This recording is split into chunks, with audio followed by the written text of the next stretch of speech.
Bonjour à toutes et à tous. Merci beaucoup d'être avec nous. Je suis Jean-Paul Chapelle, journaliste à France 2, France Télévisions, et je suis très content d'animer cette conférence des Journées de l'économie, une conférence qui est intitulée, je ne vais pas me tromper, Sauver le modèle social européen. Donc déjà, il y a déjà trois questions, parce que existe-t-il ce modèle social européen?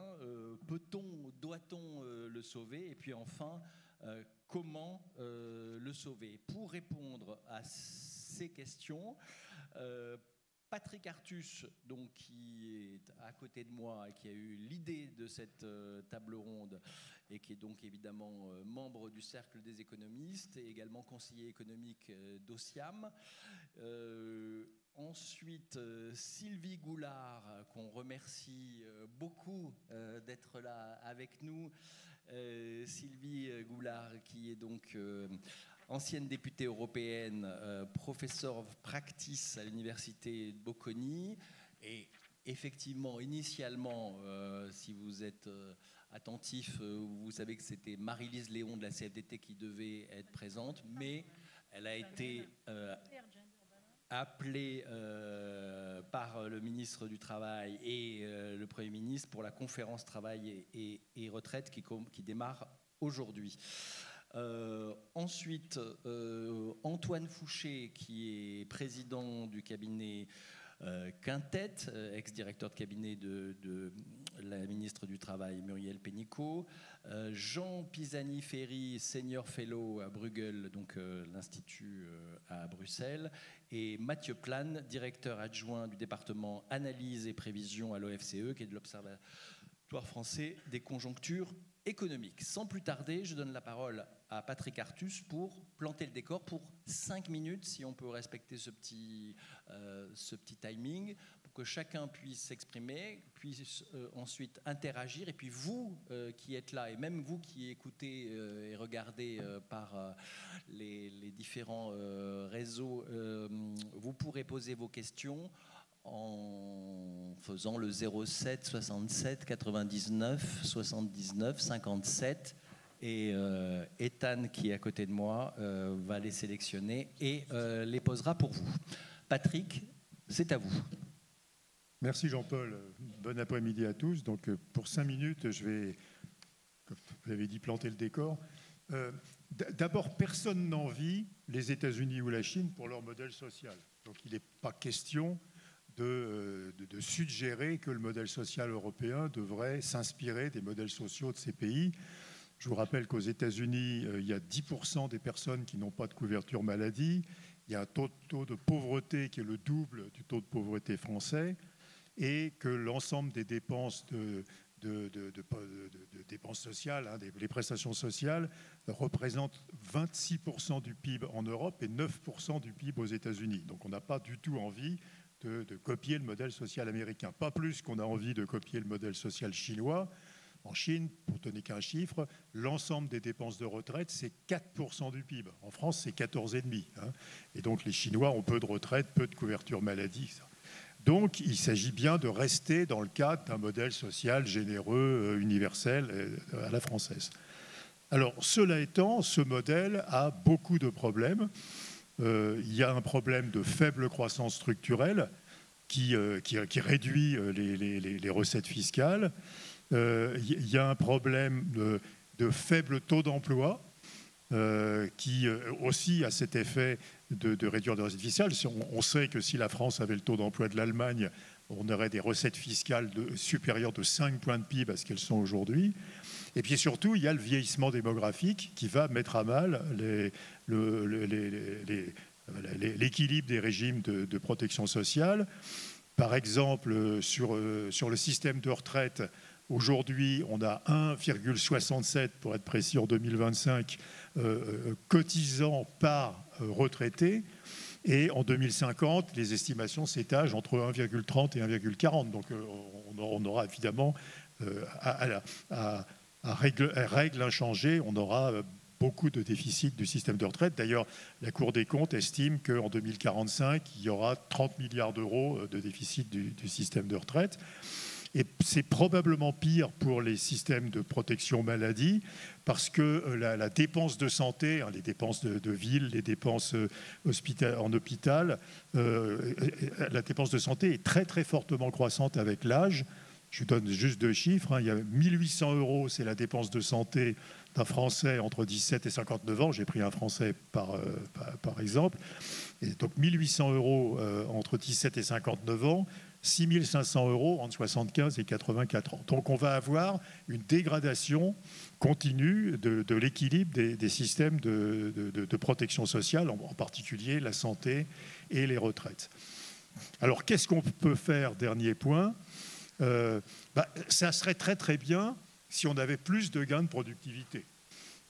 Parce que, à nouveau, si on avait gardé la tendance antérieure des gains de productivité en Europe, on avait 1% de croissance de la productivité, aujourd'hui elle stagne, et en France même elle a baissé depuis 2019, on aurait beaucoup plus de produits intérieurs bruts et beaucoup plus de recettes fiscales. Simplement, doper la productivité, ça nécessite des investissements qui sont suggérés par exemple par le rapport Draghi, et ça se heurte à la faible capacité d'investir davantage des pays européens et en particulier de la France. Accroître le taux d'emploi, ça serait un second remède, mais on voit que dans beaucoup de pays européens, l'âge de la retraite a été repoussé probablement jusqu'à la limite. Il est entre 65 et 67 ans, on ne va pas pouvoir jouer beaucoup plus sur l'âge de la retraite. Et puis que l'Europe, en ce qui concerne le taux d'emploi des jeunes, a un problème vraiment massif et croissant de qualité du système éducatif.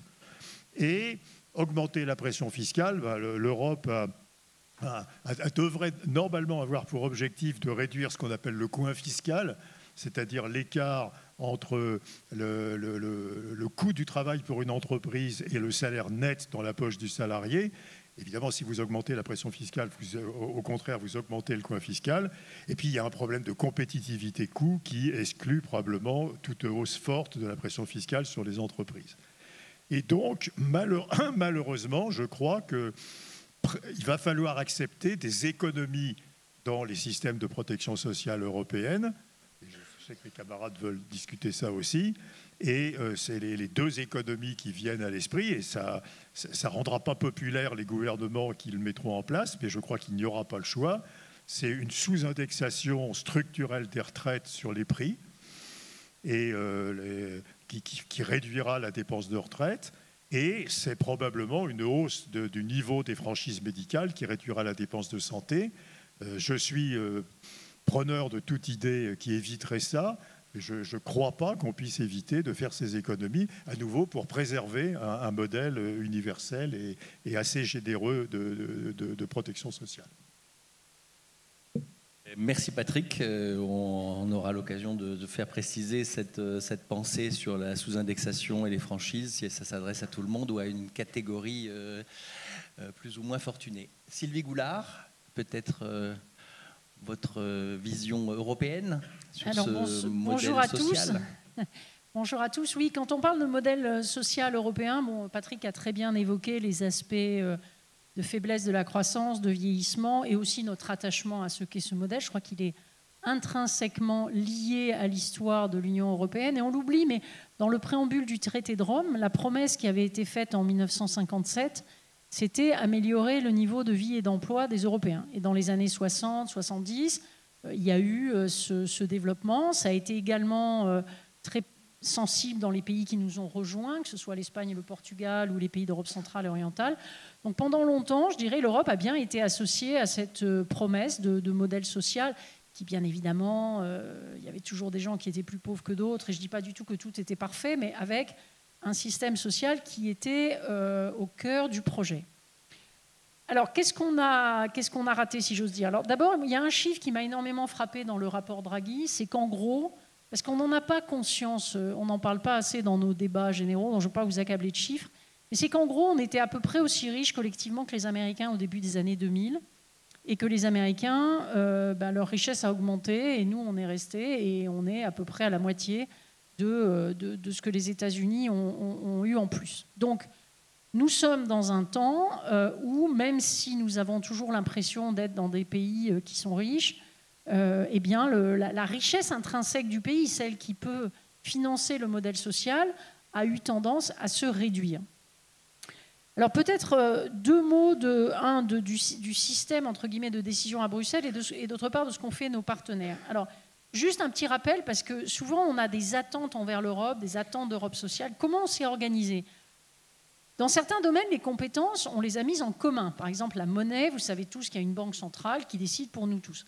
Mais déjà, dans l'union économique et monétaire, on est allé plus loin dans la monnaie que dans la mise en œuvre de politiques économiques communes. Ce qui explique d'ailleurs de grosses différences de taux de croissance ou de progression des pays à l'intérieur de la zone euro. Donc les gens qui vous disent c'est la faute à l'euro, ça dépend un peu comment on a géré dans chaque pays la politique économique. Ensuite, dans le domaine social, il y a un partage un peu plus léger de compétences qui permet d'avoir des benchmarks communs, d'avoir des standards communs, d'avoir la Commission qui a proposé des piliers sociaux, etc. Mais ça n'est pas, comment dirais-je, aussi... ça n'est pas obligatoire, il y a beaucoup plus de marge de manœuvre pour les États. Et puis, là où on arrive à un niveau qui est beaucoup moins intégré, c'est tout ce qui touche à la fiscalité, etc. Donc c'est bien pour voir que l'organisation que nous avons adoptée au fil des traités, je ne la commente pas, on peut être pour, on peut être contre, mais disons pour bien vous rappeler qu'il y a moins de choses faites ensemble, aussi parce qu'on a voulu laisser à chacun des États membres la possibilité de faire des choix. Par exemple, la France a pendant longtemps eu une politique d'encouragement aux familles que d'autres n'avaient pas, etc. Donc, on peut le vivre comme un manque, on peut le vivre comme une forme de respiration. Voilà un peu le paysage. C'est pour dire, donc, il n'y a pas un bouton, il n'y a pas à Bruxelles des gens qui vont régler le problème. Une partie des problèmes, notamment que notre pays a à régler, sont des problèmes franco-français qu'il faut que nous discutions entre nous. Et dernier point, je voulais simplement donner quelques éléments. Je préside un institut en Allemagne, j'enseigne en Italie, je suis pas mal dans des cercles comme Jean et d'autres européens. Dans ces cercles-là, on entend vis-à-vis de la France une certaine perplexité parce que certains pays ont fait des réformes. Et moi, je voudrais le dire en positif surtout. Je ne vois pas pourquoi ce que les Portugais ont pu faire pour remettre leurs comptes publics en ordre, l'extraordinaire effort qu'a fait la Grèce dans des conditions qui étaient très différentes, puisqu'il y a eu des plans imposés par l'extérieur et très douloureux, mais maintenant avec des performances de croissance et de développement qui sont tout à fait remarquables. Pour prendre que ces deux exemples, ou d'autres qui ont fait des réformes sous la pression de la nécessité ou parce qu'ils l'ont décidé. Tout ceci fait que le débat, notamment sur le budget et la réforme des retraites en France, est vu par nos partenaires qui sont un peu troublés. Par exemple, les Italiens, en 2011, parce qu'ils étaient au bord d'une crise financière très grave, ont augmenté en 15 jours l'âge de la retraite pour le porter à 67 ans. En Allemagne, c'est l'horizon qui a été adopté dans des circonstances moins graves, mais néanmoins, les Danois sont en train d'être à 70 ans et envisagent d'aller au-delà. Tout ça pour dire quoi ? Pour dire qu'on a en Europe des marges de manœuvre nationales, c'est sûr, mais il faudrait que nos performances soient bien meilleures que celles des autres pour que nous puissions financer un modèle beaucoup plus généreux. Je pense que ça, tout le monde peut le comprendre. Après, quels sont les arbitrages qu'on fait à l'intérieur du pays entre la taxation du travail, la taxation du capital ? Il y a beaucoup de curseurs sur lesquels on peut jouer, je ne veux pas simplifier. Mais je m'arrête là. Mon message, c'est attention, nous sommes dans un système qui est un système collectif et dans lequel vous pouvez imaginer la source de frustration qu'il y aura si durablement un pays entend avoir un système beaucoup plus généreux que les autres, alors qu'il y a des transferts via le budget européen, il y a une responsabilité commune pour l'euro. Et je suis très, très frappée de voir que dans toute la discussion qu'on a eue ces derniers mois, la responsabilité de la France pour la pérennité de la monnaie unique est assez peu présente dans les discussions. Alors que, par exemple, c'était extrêmement le cas en Italie. On a une responsabilité pour nous-mêmes, évidemment, pour nos enfants, pour notre système, pour notre volonté, comme l'a très bien dit Patrick, de continuer à bénéficier des avantages. Mais il y a aussi une responsabilité collective. Et encore une fois, j'insiste en positif, des exemples qui peuvent nous laisser penser que ce que d'autres ont fait, nous arriverons à le faire. Merci. Merci beaucoup. Alors, tout de suite, à votre droite, Antoine Fauché, qui, en plus de ce que j'ai dit, a écrit un livre, Sortir du travail qui ne paie plus, et qui a intéressé notamment les médias, mais pas que, et qui a donc des idées sur la façon de taxer le travail et le reste. Merci beaucoup, bonjour à tous.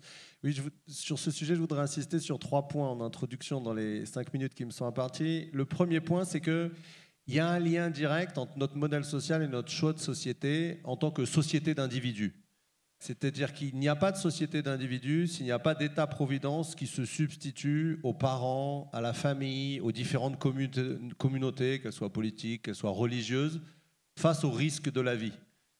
Quand il y a encore 2 siècles, quand vous tombiez malade, que vous perdiez votre emploi, quand vous étiez trop vieux pour travailler, c'était la famille qui vous aidait, le village, la communauté.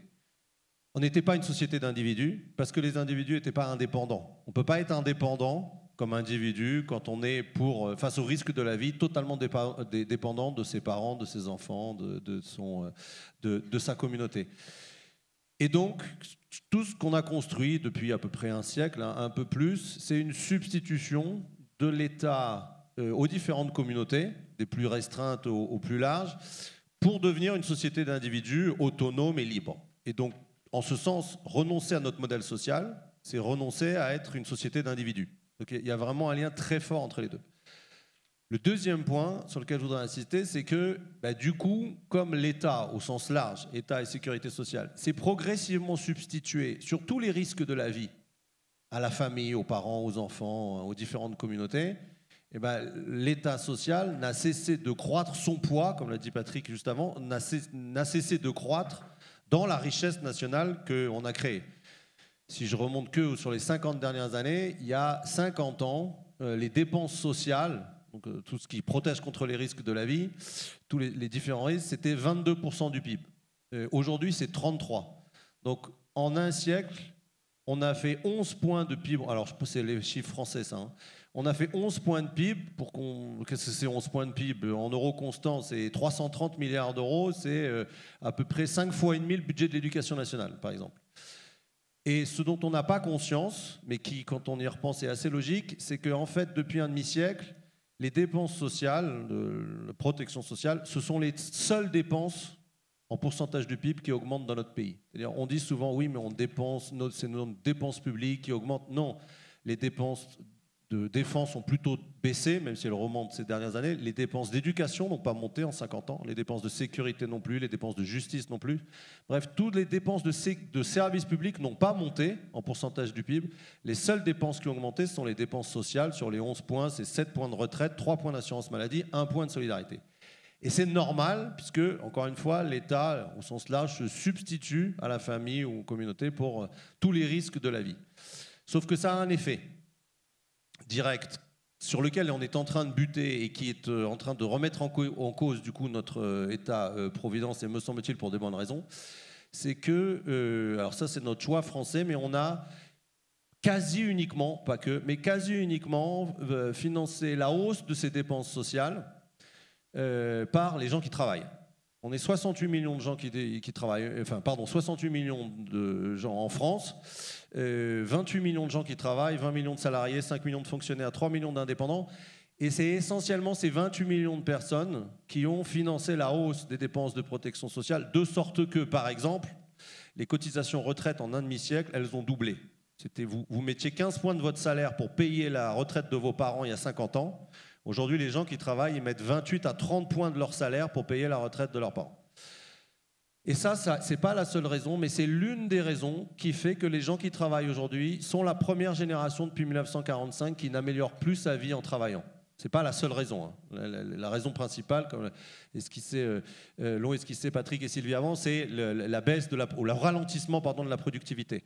Mais le fait que l'écart entre ce que gagnent les gens en travaillant et ce qu'il leur reste n'ait jamais été aussi grand qu'aujourd'hui est l'un des facteurs qui explique que pour la première fois, encore une fois, depuis 1945, les gens qui travaillent aujourd'hui, depuis 15 ans, donc c'est trop long pour être une crise, c'est pas encore complètement une génération, mais presque, n'améliorent plus leur niveau de vie matériel. Il n'y a pas que le matériel dans la vie, mais n'améliorent plus leur niveau de vie matériel en travaillant. Évidemment, on part de beaucoup plus haut. On n'est pas en train de dire qu'on vit moins bien en France aujourd'hui qu'il y a 20 ans. On vit mieux. Mais la nouveauté, c'est qu'on vit à peu près de la même manière qu'il y a 15 ans et que c'est la première fois, encore une fois, depuis 45, que sur 15 ans, le niveau de vie des gens qui travaillent ne s'améliore pas. Et donc, d'où la question, mais ce qui sera, je pense, une partie de l'objet de notre discussion aujourd'hui entre nous et avec vous, qui est, et si on veut à nouveau avoir de la promotion sociale grâce au travail, c'est-à-dire que le travail soit le premier facteur explicatif de la richesse entre nous. Ça ne l'est plus, c'est la naissance. Depuis quelques années, c'est redevenu la naissance. Que le travail permette à la majorité des gens qui travaillent d'améliorer leur niveau de vie. On peut l'appeler ça émancipation sociale, vivre dignement de son travail, plein de manières de l'appeler. Si on veut ça et préserver notre modèle social, c'est possible, mais il faut le financer en grande partie autrement et en transférant une partie de la recharge qui est quasi uniquement sur les gens qui bossent vers les personnes qui gagnent autrement leur argent qu'en travaillant, enfin qui gagnent leur argent autrement qu'en travaillant, immédiatement en tout cas.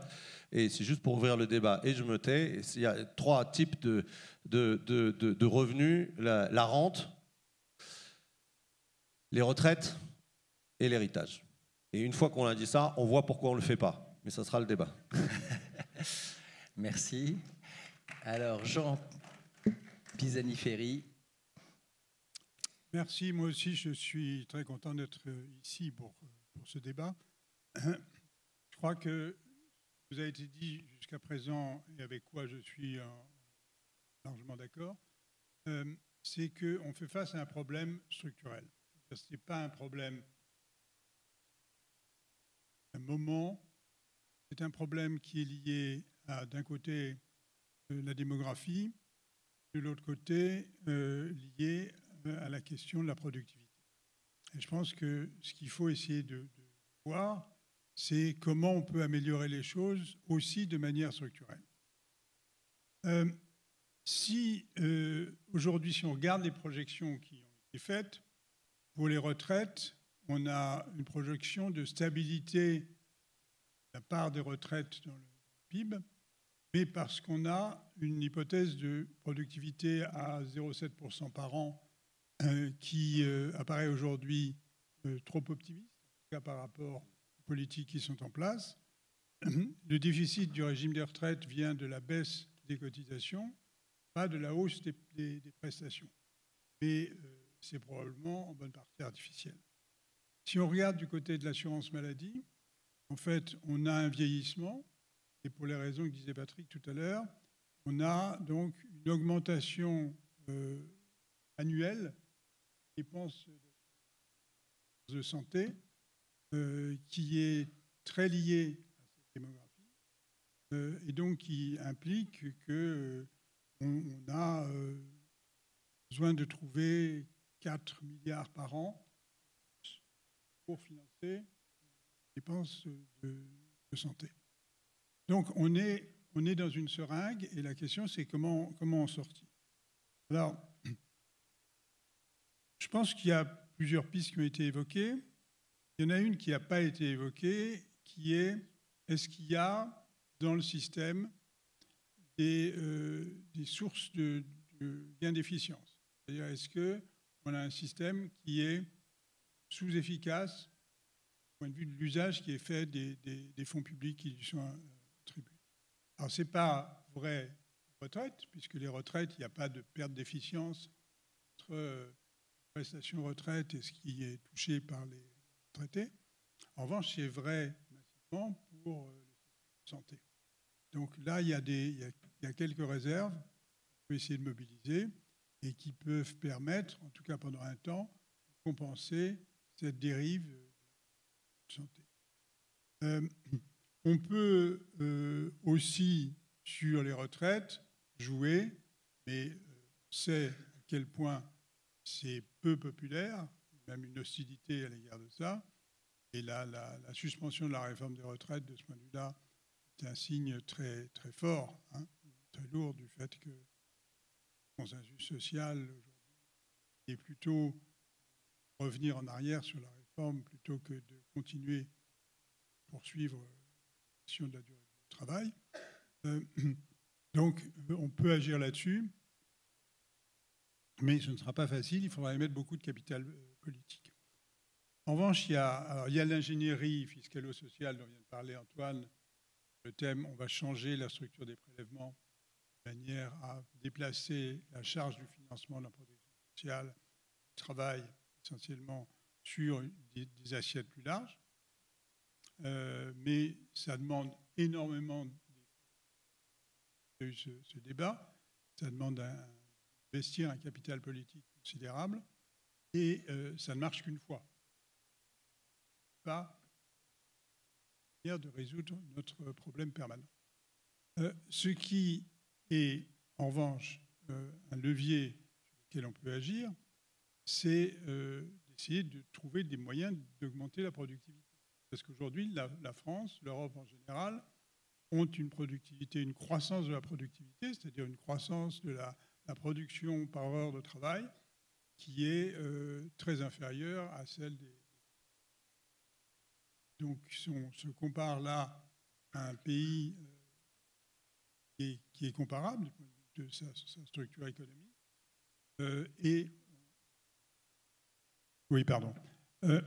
on se compare à un pays qui est très proche de nous du point de vue de sa structure économique, et il y a quelques années, on avait une meilleure performance en productivité que celle des États-Unis.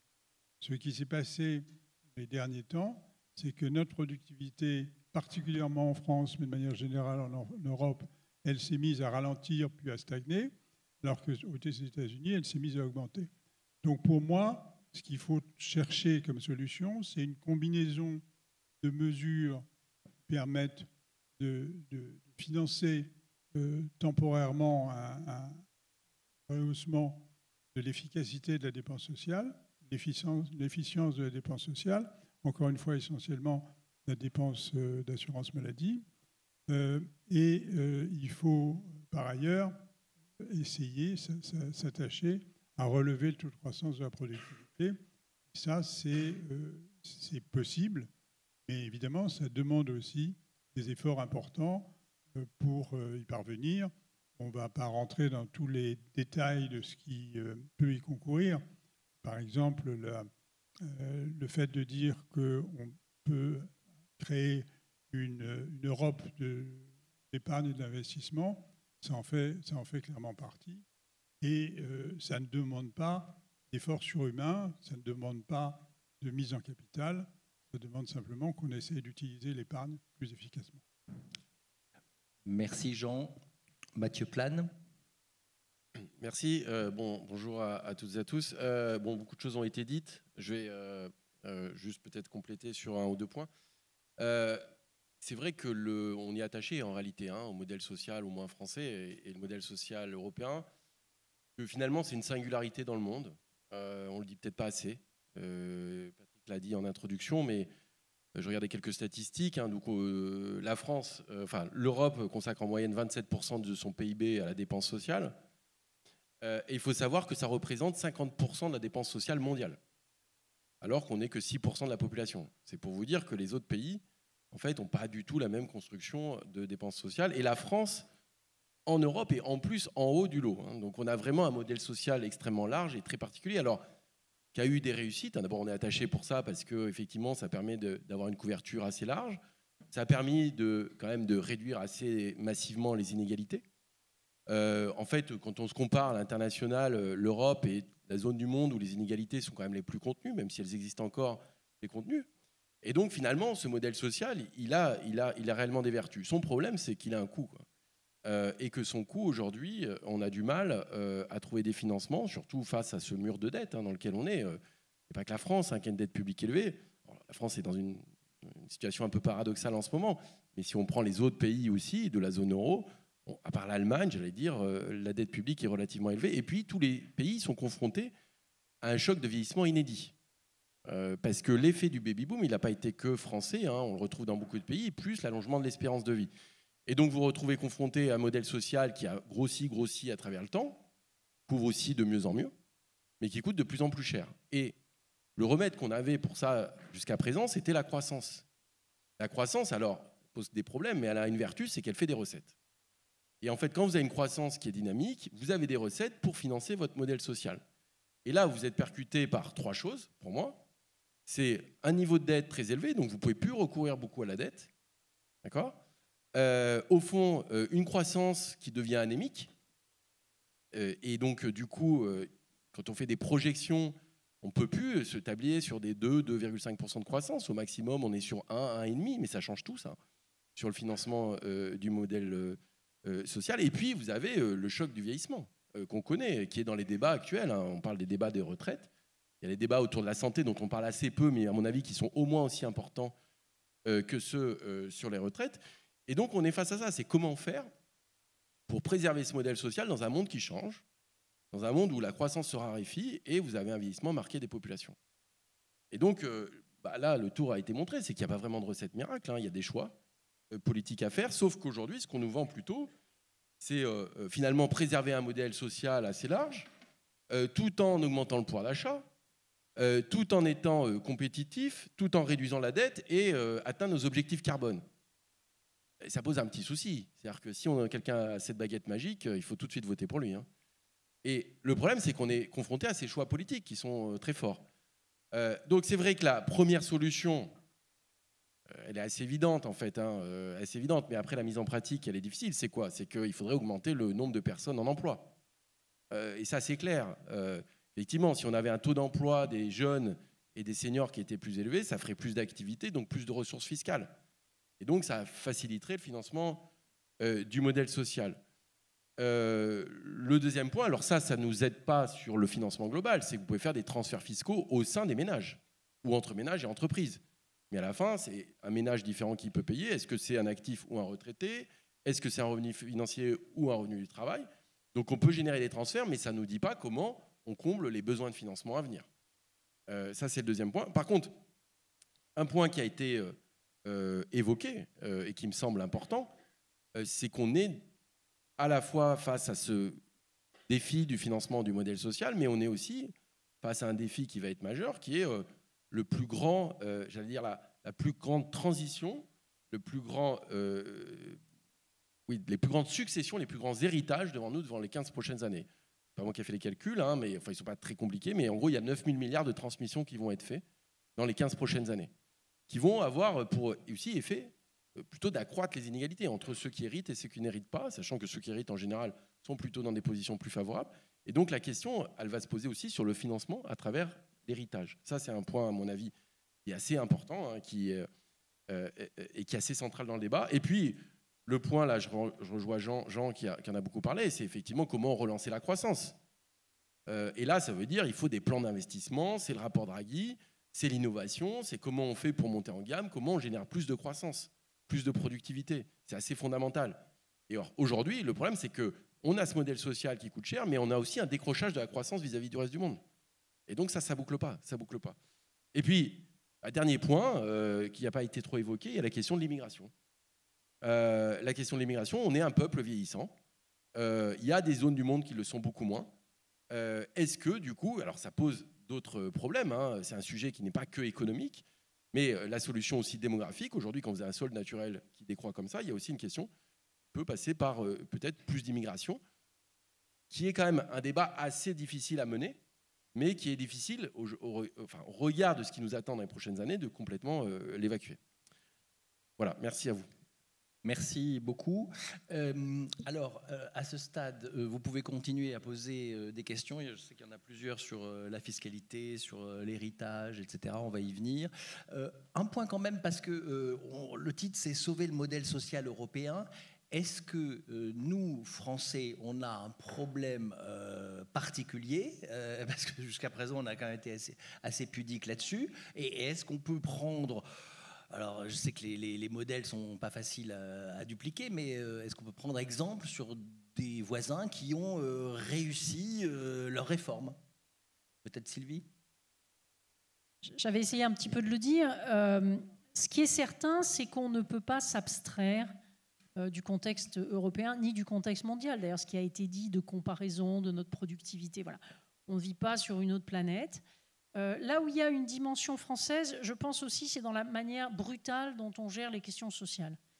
et que probablement, sans jeter la pierre à personne, pour faire passer des réformes qui sont difficiles, il faut probablement beaucoup de doigté, beaucoup de discussions, et peut-être aussi, par exemple, la capacité à considérer les divers degrés de pénibilité des jobs. Enfin, c'est quand même une chose qui, pour pas mal de gens dans d'autres pays, est assez évidente.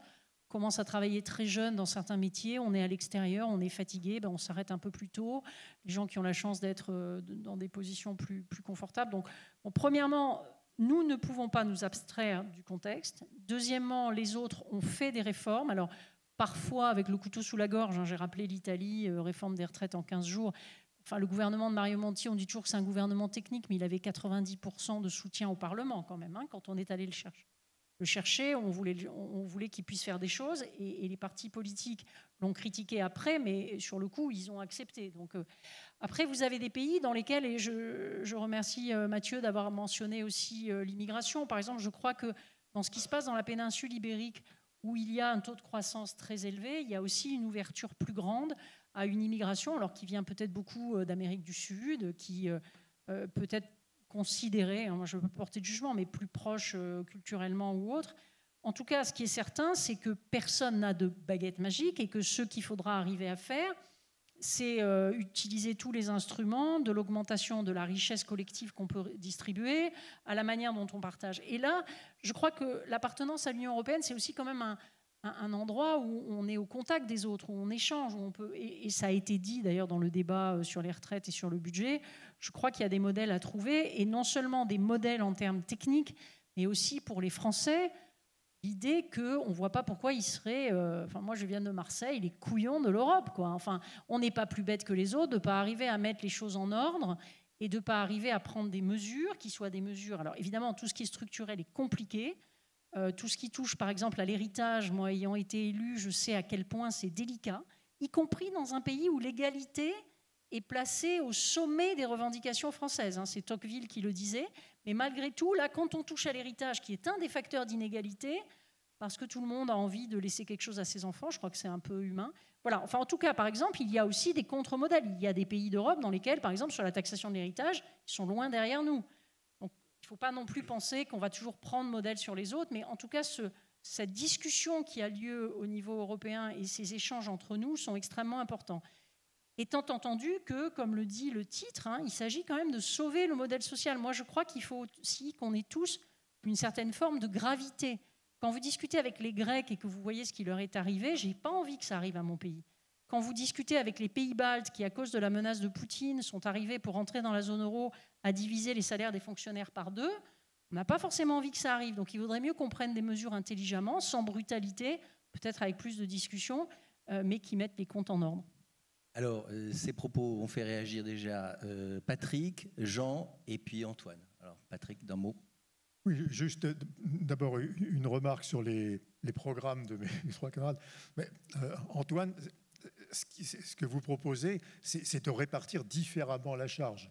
Mais ça ne modifie pas la charge, et la charge va augmenter avec le vieillissement. Jean, oui, mais la productivité, ça ne vient pas de nulle part, quoi. Ça nécessite beaucoup d'investissements, ça nécessite une structure différente de l'épargne. Donc, effectivement, bon, l'union de l'épargne et de l'investissement aiderait. Enfin, on voit que c'est un long combat, comme Et puis Mathieu, le taux d'emploi, enfin, le taux d'emploi, il est bas en France, 1, par la mauvaise situation du système éducatif, et 2, par le rejet collectif du report de l'âge de la retraite. Donc il y a peu d'espoir sur le taux qu'on ait une hausse significative du taux d'emploi. Donc Non, mais sur les jeunes, moi quand je vois que par rapport à l'Allemagne, on a 150 000 gamins qui sortent sans rien chaque année du système scolaire et de formation, alors qu'en Allemagne, j'idéalise pas, mais enfin la plupart de ces jeunes, on leur a trouvé une voie qui d'ailleurs a des passerelles, je le souligne, parce que ce qui est important, c'est qu'il y ait des passerelles aussi pour passer de formation plus technique vers retrouver les études. Moi, ça me fait de la peine pour ces jeunes, avant toute chose, parce que là, on discute de manière hyper théorique, quoi.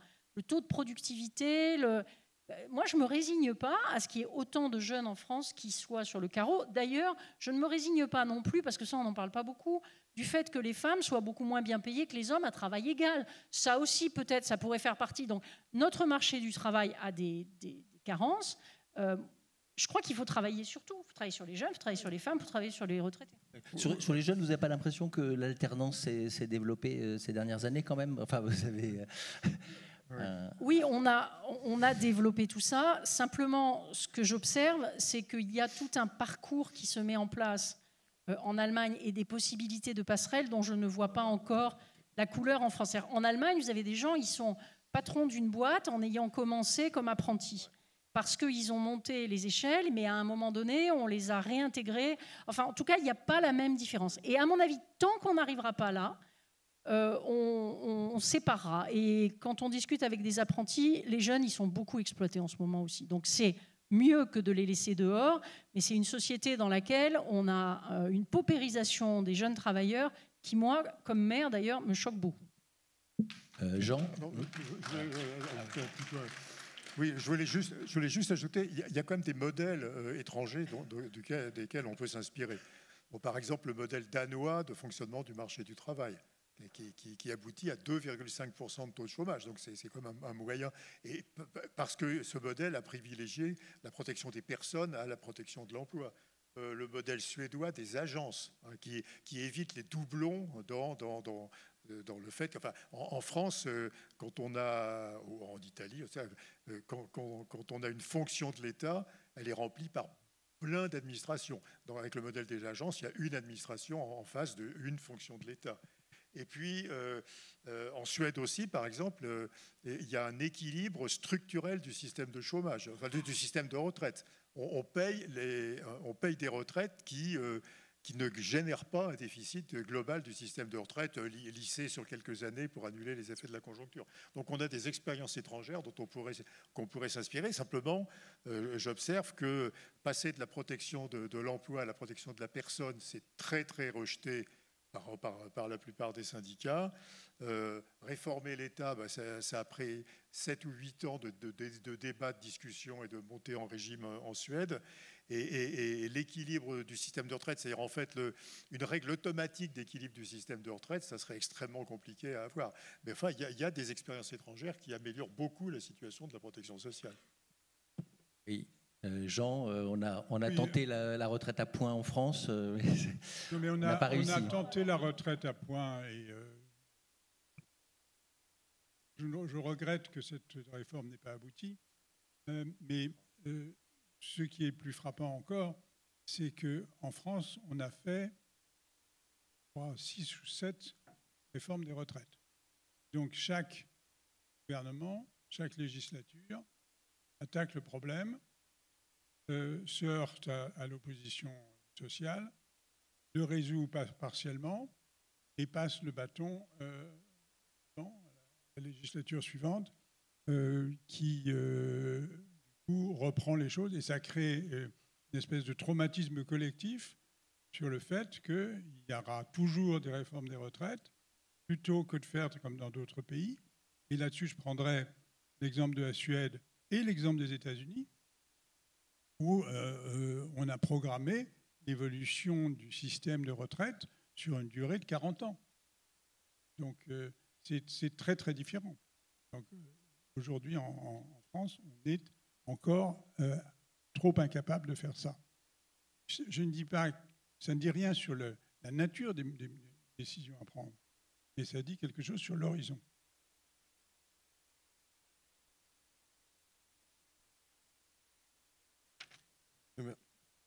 Dans le prolongement de ce qu'a dit Sylvie il y a un instant, je pense qu'effectivement qu'il faut prendre la question de sauver le modèle social très très au sérieux, parce que ça va pas de soi, et si on fait rien, dans, je ne sais pas si c'est 10 ans ou 20 ans, mais on peut, par la contrainte extérieure, être obligé de l'abandonner en grande partie. Pourquoi ? Et on n'est pas du tout dans la même situation qu'il y a 20 ou 40 ans. Pourquoi je dis ça ? Parce que c'est les chiffres de Mathieu Plane, je pense, qui l'ont mieux explicité. C'est qu'on est, nous, Européens, 6% de la population mondiale, 50% des dépenses sociales dans le monde. On peut faire ça tant qu'on est plus éduqué, plus industrialisé, plus technologique que les autres. Parce qu'on travaille moins, on produit plus en travaillant moins, et donc avec le surplus, on le redistribue dans le social et les couvertures contre les risques de la vie. Mais quand on a perdu son avance éducative et son avance technologique, et c'est notre situation aujourd'hui, l'innovation technologique, elle n'est plus en Europe, les peuples les mieux éduqués du monde, ils ne sont plus européens. Donc quand on a perdu son avance par rapport au reste du monde, et que les autres n'utilisent pas leur richesse créée comme nous pour faire beaucoup de social, mais pour le réinvestir dans des dépenses d'investissement par exemple, qui vont encore accroître leur avance technologique et éducative, à la fin, on creuse le niveau de vie. Et ce qui est en train de nous arriver, aujourd'hui, nous, Français, on est 26e PIB par habitant, on était le 5e PIB par habitant il y a 50 ans. On a perdu 20 places, à ce rythme-là, on sera 50e en 2060. Bon.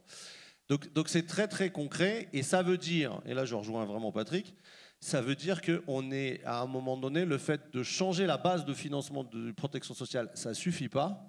Il faut réduire la part du social dans le PIB, pas pour le plaisir ou pour faire de l'application idéologique néolibérale, etc. Non, pas du tout. Mais pour bien équilibrer la protection contre les risques du présent, qui sont la maladie, la vieillesse, le perte d'emploi, et les risques de l'avenir, qui sont d'être un pays ou un continent appauvri par rapport au reste du monde dans 20 ou 30 ans. Et donc de prendre un peu sur le social pour mettre un peu dans l'investissement. Il ne s'agit pas de tout mettre en l'air, mais si on veut préserver notre modèle social, il faut qu'on ne soit pas trop quand même largué au point de vue technologique et éducatif, et c'est la pente qu'on est en train de prendre. Et l'effort est quand même assez important, parce que si on se dit à quoi ressemblerait par exemple un espèce de plan RUEF en référence à ce que la France a fait à la toute fin de l'année 1958 pour remettre la France à flot, non pas pour des années mais pour des décennies, il faudrait faire, sous le contrôle de gens, au moins 34 milliards d'euros, me semble-t-il, pour financer la transition énergétique de finances publiques. Il faut mettre 25 à 30 milliards d'euros dans l'éducation pour payer correctement nos enseignants, réduire la taille des élèves dans la classe. Si les États-Unis nous lâchent sur la défense, on a besoin d'un point de PIB de plus, ça fait 30 milliards. Le Conseil d'orientation des investissements dit que si on veut remettre à flot notre réseau ferroviaire, il faut 5 à 10 milliards d'euros par an pendant 15 ans. On a 25 à 30 milliards d'euros de déficit de compétitivité pris par rapport à l'industrie allemande. Donc si on veut remettre l'industrie française à flot, il faut encore 25 milliards. Et pour stabiliser la dette, c'est le calcul de Jean Tirole qui participe au GECO dans une autre salle, il faut 120 milliards. Quand on additionne tout, en fait, si on voulait faire le choix de nous protéger contre les risques de dans 20 ans, au seul niveau français, il nous faudrait 250 milliards d'euros par an, versus les 44 milliards d'euros de François Bayrou. Alors, les 250, on ne les fait pas en une année. Hein, et là, si on veut aller, c'est en quelques années qu'il faut aller les chercher, même si c'est 250 par an. Pardon pour tous ces chiffres, mais je pense que ça donne l'ampleur de l'effort, et ça montre, et c'est là où je voulais en arriver, ça montre qu'on n'arrivera jamais à faire ça, c'est-à-dire à réorienter nos dépenses publiques pour préparer notre avenir et faire en sorte qu'on ne soit pas un peuple appauvri dans 20 ans, sans toucher au social. Parce que sur les 1700 milliards de dépenses publiques, le social c'est 900, et donc on ne peut pas aller réorienter 250 sans aller toucher au social. Et les deux grands ordres de grandeur qu'on a, c'est de travailler beaucoup plus longtemps, alors 3 ans, ça représente à peu près 100 milliards d'euros, et comme l'a dit Patrick, de geler la revalorisation des retraites pendant 5 à 10 ans, et ça fait aussi une centaine de milliards d'euros. Et donc du coup, en ordre de grandeur, on commence à s'approcher de quelque chose qui est raisonnable, mais me semble-t-il, comme à moyen terme, c'est vrai que ça ne sert à rien de changer l'assiette de financement de la protection. Ça marche à court terme pour que le travail paye plus en gardant un bon niveau de protection sociale. Mais à moyen terme, la seule chose qui nous garantit et un modèle social protecteur et un travail qui paye, c'est la productivité. Et que la seule manière de faire de la productivité, c'est d'investir dans l'éducation et dans la technologie.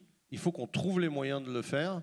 Et donc il faut qu'on dégage les moyens financiers. On ne peut pas le faire par endettement. On a déjà le taux record du monde de dépenses publiques. Donc il faudra bien qu'on réoriente pour sauver le modèle de... Il faut demander des efforts, j'ai terminé comme ça, demander des efforts au modèle social d'aujourd'hui pour sauver le modèle social de demain.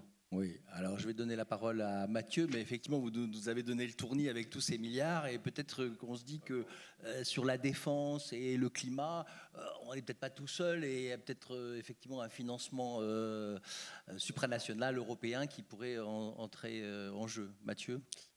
Oui, alors c'est vrai que la note est salée, hein. Je ne vais pas aller au restaurant avec toi, hein. 250 milliards. Bon, non, mais ça montre que si on aligne les chiffres, on arrive à des choses qui sont assez démentielles. Et qu'on est assez d'accord pour dire qu'une des réponses, ça serait de relancer la dynamique économique, l'industrie, l'innovation, la croissance, la productivité. Le problème, c'est que ça ne se fait pas du jour au lendemain et que c'est des investissements de long terme. Avant qu'un système éducatif soit performant et qu'on investisse dedans, c'est à l'horizon d'une génération. Or, le choc démographique, il est sur les 15-20 prochaines années. Donc, on a quand même déjà un problème de financement, j'allais dire, assez rapide. Faire des réformes structurelles, ça prend du temps aussi. Donc ça ne veut pas dire qu'il ne faut pas les faire, mais ça nous, j'allais dire, on ne résout pas le problème des 5-10 prochaines années. Et ça, c'est un point fort. Et l'autre élément évident, je pense qu'il y a maintenant aussi des éléments à mettre sur la table, c'est que si on regarde depuis 40 ans la hausse de la dépense publique en point de PIB, elle est intégralement liée à la hausse de la dépense sociale. Et dans cette hausse de dépense sociale, c'est à 95% les retraites et la santé. Et qui sont une nécessité, mais par contre qui mangent la possibilité de dépenser ailleurs ou d'augmenter les prélèvements parce qu'on a déjà un niveau de prélèvement élevé. Et donc c'est vrai que la question de l'investissement dans l'éducation, l'investissement dans les technologies, l'investissement dans la défense, qui sont des points importants, le risque c'est de renoncer à ça. Et donc est-ce que au fond, est-ce qu'il faut faire des arbitrages? Et ça va être un point assez délicat et difficile à mener parce qu'à côté de ça, on a besoin d'un système de santé qui protège, d'un système de retraite qui fonctionne bien. Mais force est de constater, c'est qu'on ne pourra pas tout faire. Voilà. Et qu'aujourd'hui, dans le débat, peut-être qu'on a un peu cette illusion de penser qu'on va réussir à tout faire. Or, clairement, aujourd'hui, il n'y a pas de recette miracle pour aller de ce côté-là. Merci. On va passer aux questions, parce qu'il y en a beaucoup sur la fiscalité et l'héritage. Mais juste un mot, mais très, très bref. Jean? Oui, un mot pour dire quand même que le tableau n'est pas aussi noir qu'il semblerait, parce que 250 milliards, ça fait très peur. Mais il y a quand même un certain nombre de dépenses qui sont loin d'être efficaces ou efficientes. Quand je pense, par exemple, au financement de l'apprentissage, très cher, pour essentiellement, non pas pour permettre à des jeunes de faible qualification de passer un apprentissage, mais pour permettre à des jeunes diplômés de se former en apprentissage. Une partie de la dépense qui est ça. Il y a la dépense d'éducation, il y a quand même beaucoup d'inefficience dans le système. Ce n'est pas une dépense dans laquelle on n'aurait pas à faire des gains sur la manière dont l'argent est dépensé, avec des réformes de structure du système éducatif. De la même manière, dans la santé, il y a aussi des gisements qui permettent non pas de baisser la dépense et de baisser du coup la qualité des soins, mais de maintenir ou d'augmenter la qualité des soins pour un coût plus faible. Patrick, d'un mot? Oui, juste, je voudrais insister sur ce qu'a dit Antoine, qui est très important. Enfin, le jugement sur les politiques économiques en France a été, depuis 20 ans, pratiquement exclusivement fait sur leurs effets sur la consommation à court terme. Et si on avait maximisé l'effet sur la consommation à long terme, on aurait une structure de la dépense extrêmement différente, parce qu'effectivement, on aurait privilégié les dépenses productives, les dépenses d'investissement, et pas les dépenses de soutien de la consommation. Et d'autres points, et un autre point, et je finis là-dessus, mais est-ce qu'on croit que quelconque gouvernement français va transférer 250 milliards d'euros de la dépense de protection sociale aux dépenses qui font de l'investissement? La réponse est non. Donc si on sort du normatif et qu'on va dans le positif, je crois qu'on peut être assez inquiet, et que le scénario le plus probable, malheureusement, c'est le scénario où on va réformer à minima et on va rester avec un sous-investissement massif. Alors, là-dessus, juste un élément, enfin, arrêtez de croire à l'exception française de ce point de vue-là, qui nous arrivera rien parce qu'on est nous. À un moment donné, ça peut mordre, je ne sais pas sous quelle forme. Ça peut être une attaque militaire à laquelle on n'est pas capable de répondre. Ça peut être une attaque sur les marchés qui nous met à genoux comme la Grèce ou quasi l'Italie en 2011, ou l'Angleterre, effectivement, très juste. Je crois que franchement, cette idée qu'on peut ignorer les problèmes, moi, c'est le message que je veux vous passer. Et remarquez quand même une chose, c'est que parmi beaucoup de gens qui prétendent à être élus, vous en avez beaucoup qui nient complètement le problème du changement climatique et de la dégradation de la nature. Ne vous faites pas avoir là-dessus, quoi. Il faut que les citoyens soient exigeants vis-à-vis des partis et que les gens qui se soumettent à un scrutin apportent des solutions. Après, ces solutions peuvent être plus libérales, plus vertes, plus sociales, plus ce qu'on veut. Mais moi, ce qui me frappe en ce moment, c'est l'incapacité dans notre pays à affronter des problèmes en apportant une solution, je dirais, raisonnablement convaincante.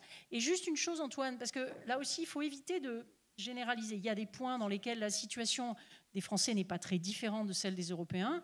Sur l'éducation, un certain nombre de pays du nord de l'Europe font mieux que nous.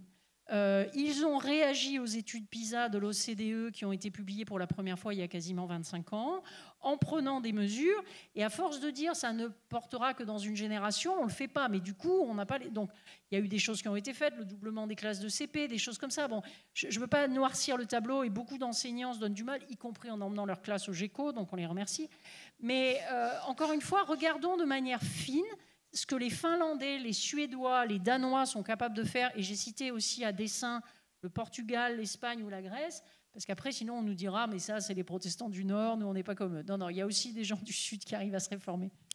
Alors, Antoine voulait parler, mais il va peut-être avoir l'occasion de répondre à une question de la salle. Il y en a beaucoup, et de la salle et du monde, parce qu'il suffit de se connecter. Et c'est Ethan qui va poser la première question sur la fiscalité. Bonjour à tous. Donc, la première question va être la réduction des dépenses sociales ne pourrait-elle pas être compensée par une augmentation de la taxe sur les grandes fortunes, comme le propose la taxe Zuckman? Ça faisait longtemps qu'on n'avait pas parlé de la taxe Zuckman. Mathieu? Ce qui est pratique, c'est que on peut la recycler partout, hein, pour le financement du modèle social, de l'éducation, boucher le trou du budgétaire, etc. Non, mais la question, elle a été soulevée. Au-delà de la blague. Non, mais au-delà de la blague. Alors, la taxe Zuckman, après, je pense qu'on ne va pas faire un débat sur la taxe Zuckman ici, parce que ça prendrait trop de temps, même si personnellement, je ne suis pas forcément favorable. Mais en revanche, les chiffres sont clairs. C'est-à-dire que, et d'ailleurs, c'est un peu une particularité aussi française-européenne, c'est qu'on a à la fois un modèle social qui couvre beaucoup, mais on a aussi beaucoup d'épargne. Alors qu'on aurait pu imaginer que, justement, quand vous êtes couvert, vous avez moins d'épargne. Donc ça veut dire que la bonne nouvelle, ce qu'on dit beaucoup de mauvaises nouvelles, c'est quand même qu'il y a beaucoup d'épargne en Europe. Et qu'en fait, cette épargne, c'est aussi du patrimoine. Et que ce patrimoine-là, ou cette épargne, peut être utilisée pour être investie. D'ailleurs, c'est ce qui est dans le rapport Draghi, hein, c'est réorienter l'épargne vers de l'investissement européen. La question va se poser aussi avec la transmission patrimoniale. Le prix du foncier a fortement augmenté ces 30 dernières années. Les prix des valorisations financières ont beaucoup augmenté. Vous avez un choc démographique qui fait que vous avez des flux successoraux qui vont être massifs. On parle de grande transmission. Ça va représenter énormément dans notre économie ces transmissions-là. Alors, certes, c'est extrêmement impopulaire de taxer l'héritage. Hein. Mais est-ce qu'on va pouvoir se passer de ça? Est-ce qu'on va pouvoir se passer de ça dans un monde où l'argent, en fait, va être plutôt là, sur les patrimoines? Et quand on dit pour l'économie, il faut plutôt taxer la rente, bah, évidemment, on va aller voir plutôt de ce côté-là, plutôt que d'aller dire on va alourdir encore la taxation du travail. Antoine, effectivement, la Sécu, traditionnellement, est financée par le travail, hein, depuis 1945, des cotisations, mais pourquoi pas taxer les grandes fortunes? Oui, et puis juste répondre à la question aussi d'avant, quoi qu'on pense de la taxe Zuckman, je pense que le diagnostic sur lequel elle est fondée, je ne parle pas de la solution, mais le diagnostic, lui, me semble vraiment bien documenté et incontestable. C'est-à-dire que à la toute fin, vers les 0,001 personnes les plus riches, le taux d'imposition décroît, donc on a un sujet d'équité fiscale. Mais de toute façon, ce n'est pas le bon ordre de grandeur. C'est-à-dire que vouloir combler les trous de la Sécu en taxant les riches, c'est comme de vouloir combattre le changement climatique en interdisant les vols d'avion. Alors que les vols d'avion, c'est 2% des gaz à émissions d'effet de serre, donc il vous reste 98% du problème. Si vous prenez la taxe Zuckman ou la taxe sur les riches, a un effet constitutionnel, hein, ou alors il faut changer la constitution pour mettre en place des trucs confiscatoires. Mais c'est 5 à 10 milliards d'euros versus, comme je vous ai dit tout à l'heure, 890 milliards de dépenses chaque année qui croît de 2 à 3%.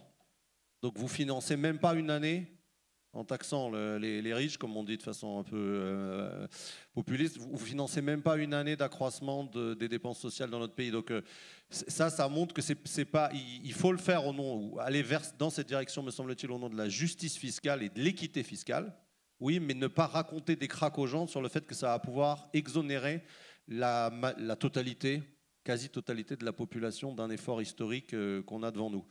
Et oui, pourquoi est-ce que le changement d'assiette se pose? Parce que, en fait, c'était très malin en 1945 de faire financer la sécurité sociale sur le travail pour 2 raisons. C'est que deux guerres mondiales en 30 ans avaient détruit le patrimoine. Donc si on avait financé la sécu par le patrimoine, on n'aurait pas financé grand-chose. Et 2, le travail était très dynamique. Il était très dynamique pour 2 raisons. C'est 1, évidemment, la démographie, et 2, la productivité, qui fait que c'est comme si on augmentait la capacité productive de chacun. Non seulement le nombre de travailleurs augmentait très vite, c'est plus de 250 000 par an versus 50 000 aujourd'hui, et en plus, la capacité productive de chacun de ces 250 000 travailleurs qui augmentaient chaque année était décuplée.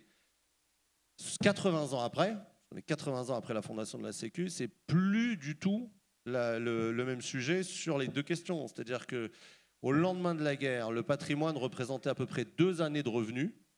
Aujourd'hui, c'est 10 années de revenus. Le patrimoine des Français, c'est 10 fois le PIB. Et le travail n'est plus du tout dynamique, pour les 2 raisons. 1, il y a une stagnation démographique. C'est pour la première fois depuis 1945, la population active n'augmente quasiment plus. Et après 2035, c'est demain matin, hein, d'après l'INSEE, ça va même baisser. Donc on va être de moins en moins nombreux à travailler pour de plus en plus de gens à la retraite. Et la productivité, elle n'augmente pas, ou elle a considérablement ralenti, même si on peut faire encore des choses pour essayer de la redresser un peu. Et donc c'est être fidèle à l'esprit de 45, c'est-à-dire à un esprit de responsabilité pour avoir un modèle social finançable, que de switcher, pardon sur l'anglicisme, de switcher beaucoup du travail, qui est une base qui, malheureusement, base fiscale, qui ne s'améliore, enfin n'augmente plus, alors que les besoins augmentent, vers le patrimoine et la consommation. Ça, je vais en dire un mot peut-être très rapidement, on aura peut-être la question sur la TVA sociale après, donc je suis déjà trop long. Alors, merci. Il y a d'autres questions sur la fiscalité? Une deuxième question qui va porter sur l'héritage. Donc l'héritage contribue-t-il à perpétuer les inégalités sociales? Et ne serait-il pas plus juste de réformer le système afin de mieux redistribuer les richesses entre les générations? Question sur l'héritage, Patrick? Oui, moi je veux bien commencer. Bon, je crois que l'immense majorité des économistes seraient favorables à une taxation plus élevée de l'héritage et une taxation moins élevée des revenus, et en particulier des revenus liés à l'innovation.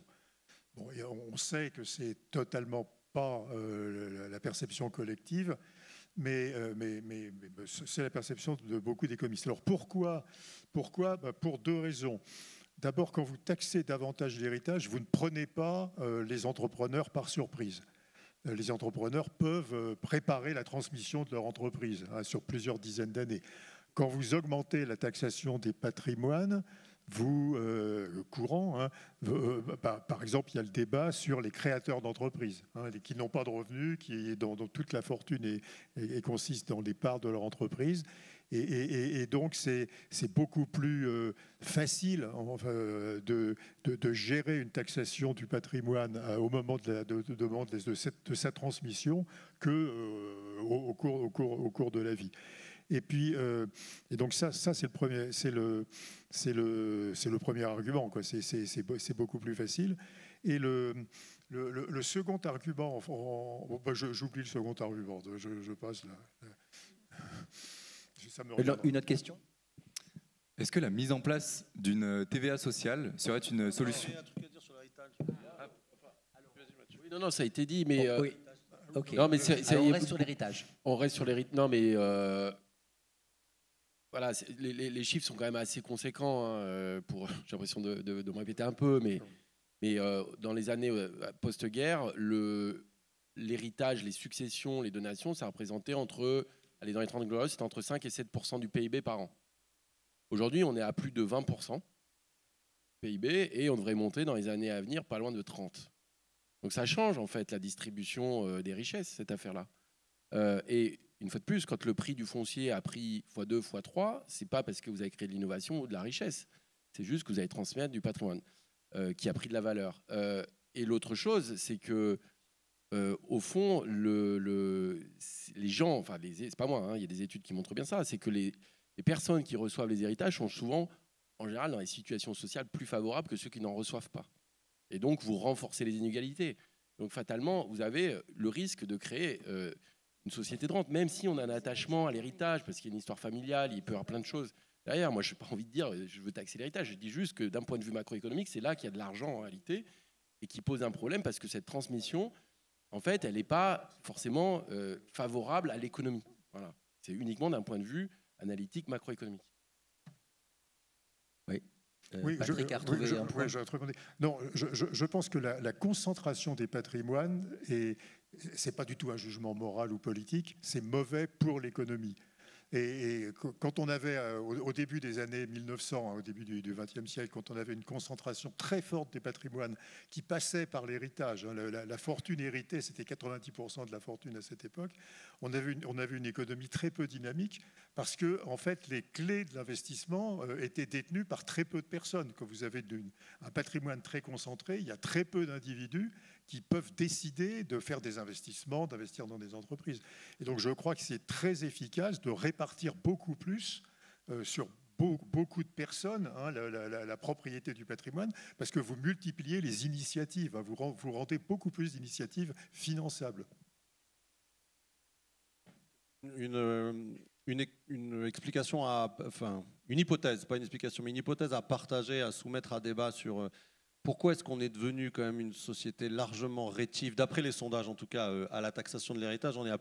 On prend n'importe quel sondage, IFOP, Ipsos, Elab, c'est toujours plus de 80% des gens qui sont hostiles à la taxation de l'héritage, même s'il y a 60 à 70% des gens qui ne payent pas de droits de succession. Oui, une hypothèse que je mets sur la table, c'est que contrairement à il y a 50 ans, l'héritage est devenu une manière beaucoup plus efficace, et je dis ça le cœur serré, mais une manière beaucoup plus efficace d'aider ses enfants qu'avant. Parce que dans une situation où, avec l'inflation des diplômes, bien travailler à l'école ne garantit plus une bonne situation, et dans une situation où, pour la première fois depuis 45, encore une fois, pardon, c'est un peu mon obsession, mais bien travailler ne permet plus d'améliorer son niveau de vie matériel, ce n'est plus la meilleure manière d'aider ses enfants. C'est un peu provocateur ce que je dis, mais c'est assez documenté. C'est évidemment une bonne école, mais c'est beaucoup moins vrai qu'avant, de leur faire de bonnes études. Et c'est beaucoup moins vrai qu'avant aussi qu'ils aient un bon métier. Et donc ce qui reste, c'est de leur transmettre ce qu'on a. C'est la garantie. Et donc on est dans une certaine forme de cercle vicieux, me semble-t-il, parce que, en fait, moins le travail paye, plus les gens sont attachés à l'héritage, parce que ce sera un moyen pour eux de compenser le fait que le travail de leurs enfants ne paie plus. Et si je puis me permettre, vous niez le premier point que vous avez fait au début. Allez-y. Au tout début. Non, mais c'est vachement intéressant, c'est pas pour vous coincer. Vous avez dit au début que la protection sociale dans les mains de la puissance publique était liée au fait que les individus ne recevaient plus d'aide de leur famille ou de leur communauté ou ne voulaient plus en avoir. Donc en fait, on est déjà entré dans un système dans lequel les gens ne croient plus que l'avenir est totalement assuré. Les deux coexistent, je ne suis pas sûr d'être complètement coincé, parce que on peut vouloir à la fois être protégé par l'État de l'ensemble des risques de la vie, d'où l'État-providence, et aidé par ses parents. Et la meilleure manière d'être aidé par ses parents, c'est d'avoir un héritage. Me semble-t-il, c'est pas... Non, c'est pas antithétique. Mais ce que je voulais dire, c'est qu'on voit bien que le système collectif se fissure et que probablement dans la réaction sur les patrimoines, y compris de la part de gens qui n'ont pas des gros patrimoines, parce qu'en fait la vraie difficulté c'est que tout le monde pense que ça va s'appliquer à soi alors que les grandes masses elles ne sont pas sur les petits épargnants, et c'est cette notion de repli sur d'autres formes de solidarité, et c'est, à mon avis c'est un signe qui montre plutôt que le système est en train de se désagréger. Juste un chiffre là-dessus pour illustrer ce que vient de dire Sylvie, c'est que la bonne nouvelle dans la mauvaise nouvelle, c'est que le patrimoine est tellement concentré en France, c'est-à-dire que pour passer du premier au dernier décile, 10% qui ont le moins aux 10% qui ont le plus, c'est un facteur 157. Alors que sur le travail, c'est un facteur 3. Pour passer des 10% les moins bien payés aux 10% les mieux payés en France, vous multipliez votre salaire simplement par 3, de 1 400 € à 4 000 €. Sur le patrimoine, c'est 157. Donc, du coup, donc en plus fait, d'inégalités. les inégalités, elles ne sont patrimoniales. Elles ne sont pas de la rémunération. Tous les gens qui travaillent sont à peu près dans la même situation, en ordre de grandeur. Pas du tout au niveau du patrimoine. Et donc, dans cette inégalité, il y a une bonne nouvelle. C'est qu'on peut ne pas taxer 90% des héritages. Pour concentrer la taxation sur les 10%, on rentre dans les 10% à partir de 500-600 000 € par personne, par héritier. Et la deuxième bonne nouvelle en plus, c'est qu'on n'a même pas besoin d'augmenter les taux, mais simplement de mettre des taux planchers, parce que, en fait, avec tous les exonérations, abattements qu'il y a, le vrai taux de taxation de l'héritage en France, c'est 6%. Les taux apparents montent jusqu'à 45% à partir d'1,8 million, mais le vrai taux, quand on prend en compte tous les abattements, exonérations, donations, etc., c'est 6%. Donc il suffirait qu'on monte à 15 ou 12 pour doubler, donc ça ferait 40 milliards d'euros de recettes au lieu de 20 chaque année. Si vous recevez 1 million d'euros, il vous en reste 850 000, on ne bascule pas en Union soviétique, et on a quelque chose qui commence à redistribuer un peu de patrimoine sur 10-20 ans. Bon, 20 milliards de plus, c'est effectivement un peu comme la taxe Zuckman, d'après Zuckman lui-même. Jean, un mot sur l'héritage. Est-ce que c'est une vraie piste ou c'est... Non, je crois que c'est une vraie piste. Simplement, on se heurte à cette réalité que c'est extrêmement impopulaire. Oui. Et ça, tous les sondages et toutes les études d'opinion un peu approfondies. Parce que la pédagogie est inefficiente. Ce n'est pas une question de pédagogie, c'est une question de... Je pense que c'est un sentiment profond qui est que on n'est plus protégé, ce que disait Antoine à l'instant, on n'est plus protégé par le système social, donc on tient d'autant plus à son héritage. Okay. Moi, je pense qu'il y a quelque chose d'autre. C'est la survie. Non, mais c'est la survie, c'est la perpétuation de quelque chose.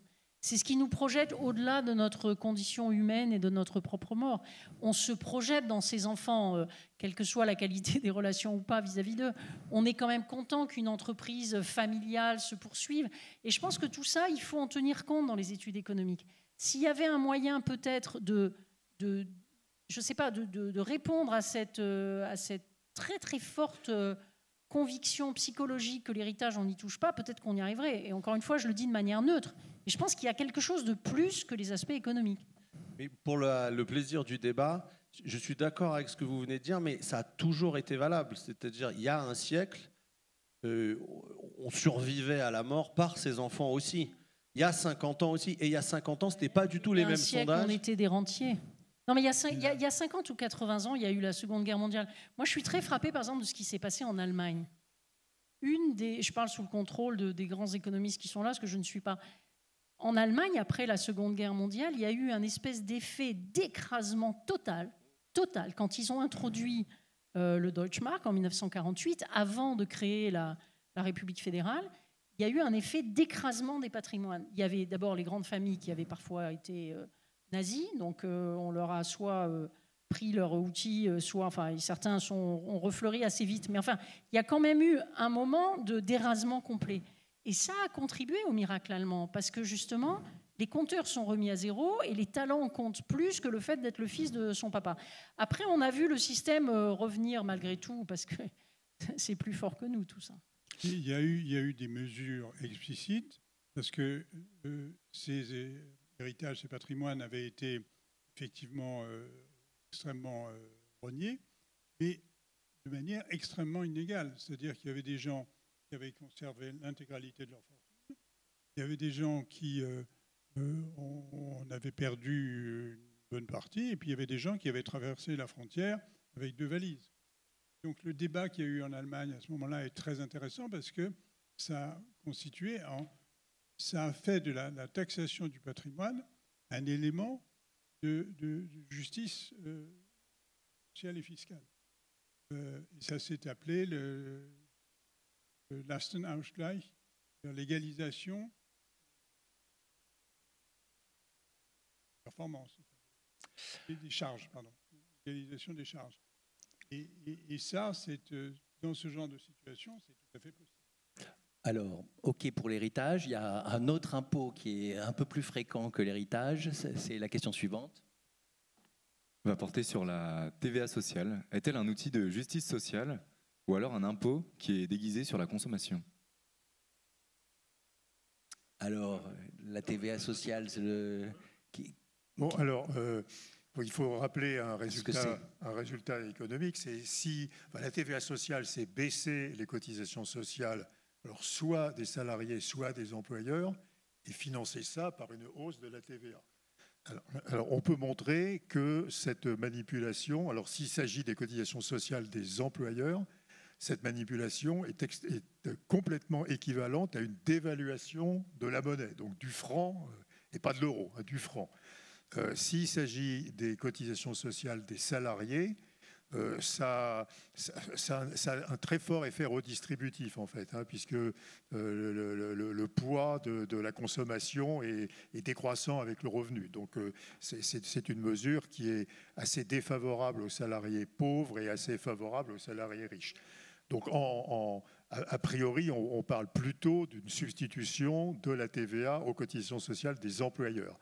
Et alors la question c'est, est-ce qu'on veut, dans l'Union européenne, dans l'euro, avoir une mesure de politique économique qui est extrêmement agressive vis-à-vis de nos partenaires européens?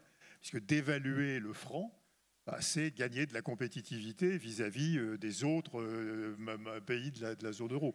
Donc en réalité, si on exclut ce gain de compétitivité indu, je dirais, et agressif vis-à-vis des autres, on n'est pas très très positif sur la TVA sociale. Alors il reste la version d'Antoine qui est simplement un élargissement de l'assiette, par exemple en baissant les cotisations sociales des employeurs et en augmentant la CSG, ou en baissant, et à ce moment-là, vous avez simplement un effet d'assiette. Que la protection sociale sera financée, comme l'a dit Antoine, plus par les revenus du capital et plus... et aussi par la TVA. Il y a 50 milliards de plus de TVA, si j'ai bien lu son livre. Hein? Et en plus, c'est juste? C'est juste quoi? C'est injuste la TVA parce qu'elle frappe. C'est juste sur le plan de l'équité, mais elle frappe de la même manière les pauvres et les riches. La taxe sur la valeur ajoutée, non, on est d'accord? Pas dans la version MEDEF. Enfin, la version MEDEF fait ça. Et la version Sarkozy, pardon de le dire comme ça, 2007, oui, c'est exactement comme vient de le dire Patrick, c'est l'équivalent d'une dévaluation du franc, c'est-à-dire d'une perte de pouvoir d'achat. Peut-être il y a des gens dans la salle qui pensent qu'il n'y a plus le franc. Non, je ne sais pas. Non, parce que vous n'êtes pas très clairs tous les deux. Je suis désolée. Mais le mécanisme est assez simple. Si vous baissez l'évaluation de l'euro-franc, en fait, on va l'appeler euro-franc. Si vous baissez les cotisations sociales des entreprises et que vous augmentez la TVA, je passe sur l'effet d'assiette. Vous avez comme la TVA taxe les importations et pas les importations, vous avez le prix des biens importés qui devient supérieur au prix des biens domestiques, parce que le prix des biens domestiques baisse à cause de la baisse des cotisations sociales. Et donc, c'est vraiment l'équivalent d'une dévaluation. Et une dévaluation, ça rend les importations plus chères et les exportations moins chères pour les autres, quoi. C'est une forme de protectionnisme. Alors, on revient sur vite, parce que je voudrais la défendre quand même. Il y a une manière de faire la TVA sociale qui est profondément juste socialement et compétitive. Et ce n'est pas la manière qui a été choisie ni en 2007, ni la version qui est défendue aujourd'hui par le MEDEF. Et cette version-là, qui pourrait être d'abord profondément juste socialement, elle consiste à faire un switch, pardon, à nouveau pour l'anglicisme, non pas sur les charges employeurs ou entreprises, mais sur les cotisations salariales ou la CSG. Et dans ce cas-là, ça change tout d'un point de vue social, parce que l'arbitrage, c'est plus une mesure qui est bien pour les personnes qui gagnent bien leur vie et moins bien pour les pauvres ou les gens qui gagnent moins bien leur vie, mais c'est un arbitrage entre les travailleurs et les retraités. Alors, on peut ne pas le faire, mais ça devient ça la question de fond de politique économique. Pourquoi ? Parce que si vous faites 10 points, par exemple, ce que je propose dans le bouquin, 10 points, suppression de la CSG sur tous les revenus d'activité ou 10 points de cotisation salariale en moins, et que vous le financez en partie par la TVA, il faudrait à peu près 3 ou 4 points de TVA. Ça fait, pour tous les gens qui bossent, qui gagnent le SMIC ou 10 000 euros par mois, 7 points de pouvoir d'achat en plus. Les prix augmentent de 3, les salaires augmentent de 10. Donc tous les gens qui bossent gagnent. Ceux qui perdent, c'est ceux qui gagnent leur argent autrement qu'en travaillant, et pour lesquels, évidemment, par exemple, les pensions ne sont pas indexées. Et donc, à ce moment-là, oui, mais ce n'est plus un sujet travailleur riche, travailleur pauvre, c'est un sujet travailleur retraité. Après, on peut ne pas vouloir le faire. Mais c'est ça la ligne de partage. Ça, c'est la première chose. La deuxième chose, c'est que, oui, c'est vrai que si vous faites une baisse de cotisation salariale, donc une augmentation du salaire net des gens qui travaillent, et que comme les cotisations sont proportionnelles, vous avez plus quand c'est 10% de 5 000 euros que 10% de 2 000 euros.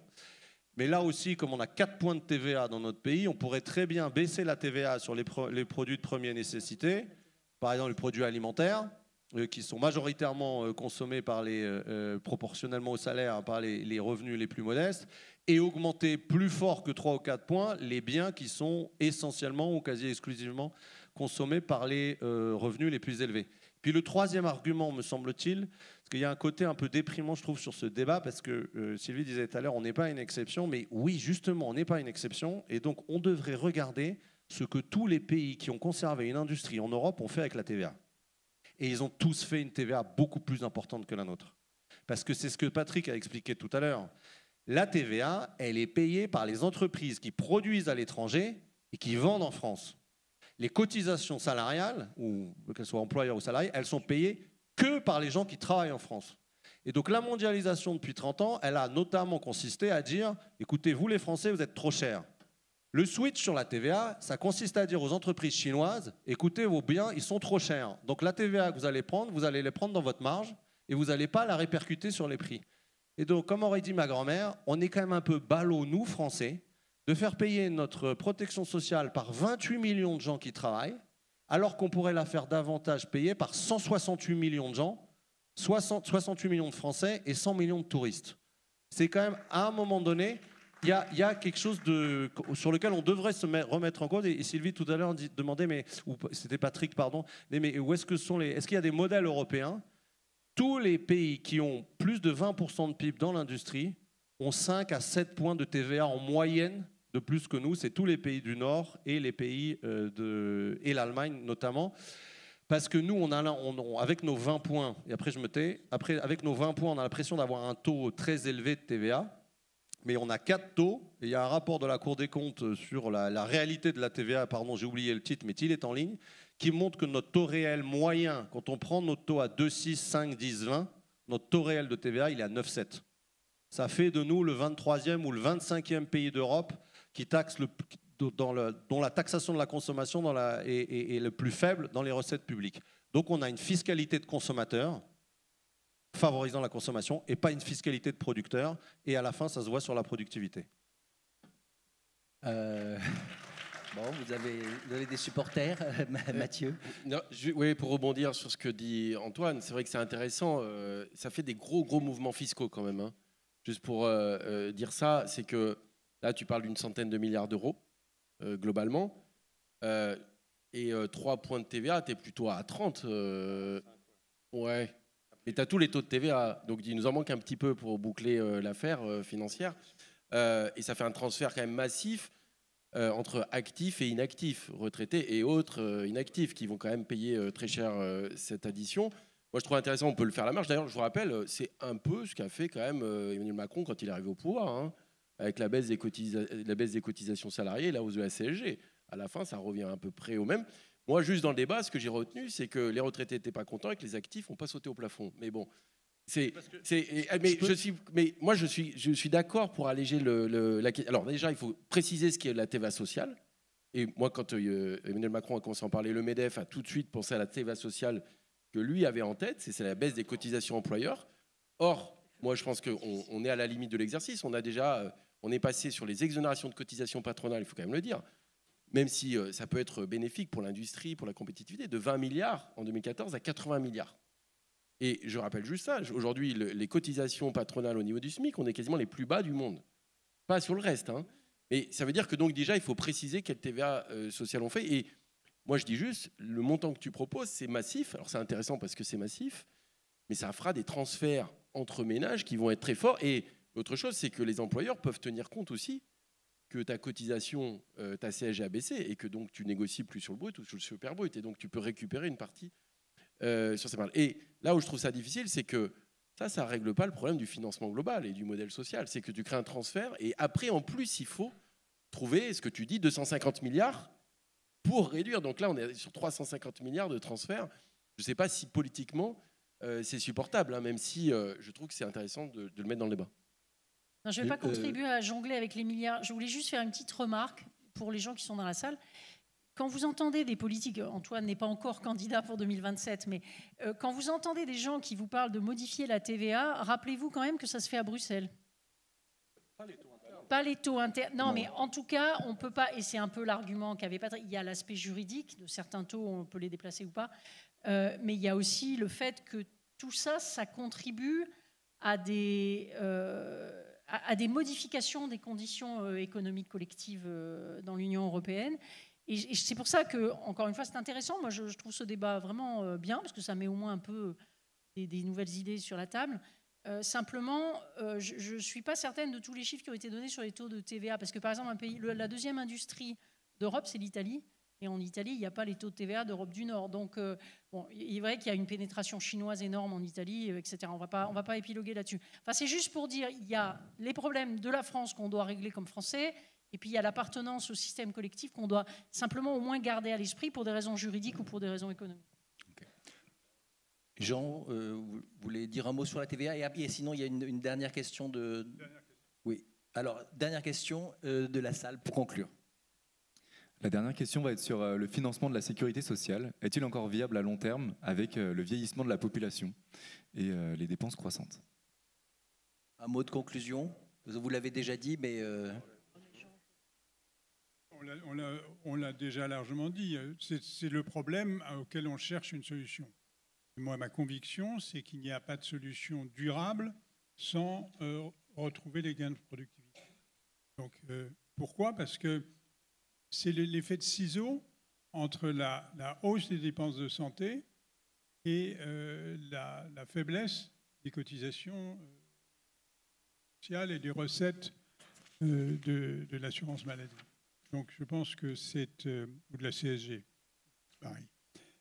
Donc je pense que c'est ça. Et la solution, elle ne passe pas par des...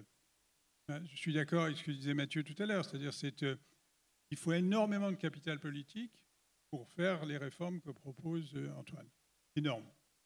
La question, c'est est-ce qu'il est mieux employé là ou est-ce qu'il est mieux employé dans des mesures qui s'attachent à augmenter le taux de croissance de la productivité. Je crois que c'est mieux employé dans des mesures de ce type que dans l'ingénierie fiscale. C'est ça, c'est un autre débat. OK. Un mot de conclusion? Oui, de toute façon, la boucle est bouclée, parce que la question est à peu près celle de la table ronde. Non, je pense que dans le débat, on a essayé de donner des pistes sur le financement du modèle social et les défis qui nous attendent. Moi, je trouve que dans le débat français, on parle beaucoup, et c'est juste à mon point de vue, peut-être pour conclure, on parle beaucoup de la question des retraites et assez peu de la santé et de la dépendance. Et quand vous regardez les besoins de financement, aujourd'hui, en fait, ils sont beaucoup plus en réalité du côté de la dépendance, de la santé, comme de Aging Report ou d'autres types de projections. Et il y a assez peu de débats. En réalité, alors que c'est quasiment mécanique. On le sait que sur la question de la santé, les effets du vieillissement, Patrick l'a dit, il y a une dépense par âge qui augmente et qui augmente tout au long de la vie et qu'elle est beaucoup plus élevée quand vous êtes en haut de la pyramide des âges. Donc on le sait à peu près, mais on n'a pas vraiment ce débat alors qu'on passe notre temps à parler des retraites et je trouve que c'est un peu dommage. Voilà. Merci. Un mot de conclusion, donc vous avez tout dit. Patrick, un mot pour conclure? Non, mais je crois qu'on a cerné le problème. Enfin, on l'a quasiment résolu, j'ai l'impression. Pas vraiment. Mais je crois qu'on a tous bien résumé le problème. On avait 6 actifs par retraité à la Libération. On va vers 1,3. On avait une population très jeune, on va vers une population très vieille. Donc il y a un défi considérable et je crois que ce défi ne se réglera pas en trouvant de nouvelles recettes fiscales. Il se réglera de façon structurelle en dynamisant l'économie, en faisant... On n'a pas parlé de robotisation. La robotisation, c'est une piste. On est un pays très très peu robotisé. Les pays d'Asie, qu'on devrait regarder pour leur réaction au vieillissement, ont un taux de robotisation considérablement plus élevé que les pays européens, en particulier la France. Et on observe qu'ils n'ont pas...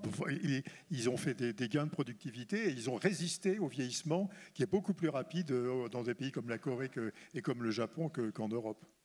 Merci de nous avoir éclairés et puis merci beaucoup à vous de nous avoir écoutés.